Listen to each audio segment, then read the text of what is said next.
koo lafa abbaa dhugaa kaayoo jirmaa koo ulfaataa guddisee yaadoo laffiin koo kaa'a damsa aadaa koo hiddaan kenna waggaa hundumtuu Oromoo lubbuu koo keessaa hin baadu aadaa koo nuuf tiksu akka galaana guddaa hunduu irraa baradha.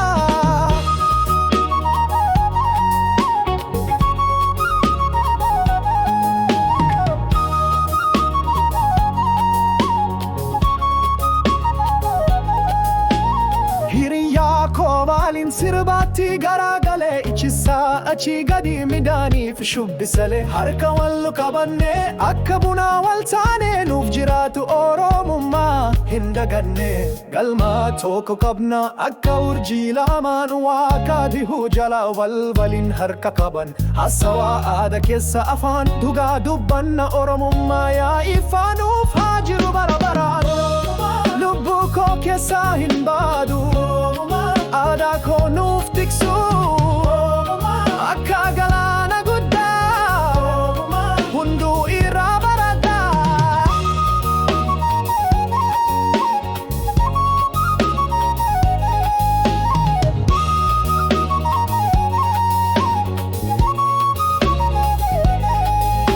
Biichi saafi sirba guddinaa dhala keenya afaan keenya duraa eenyummaa Oromoo keenya Oromummaa hindumu akka bari'u Oromummaa keenya yaa ifaan dhookatu.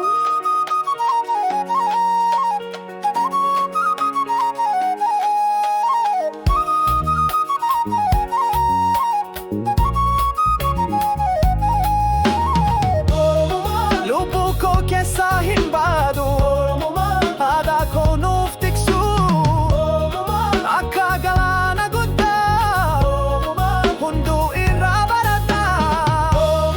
Lubbuu koo keessaa hin baadu aadaa koo nuuf tiksu akka galaana guddaa hunduu irraa baradha.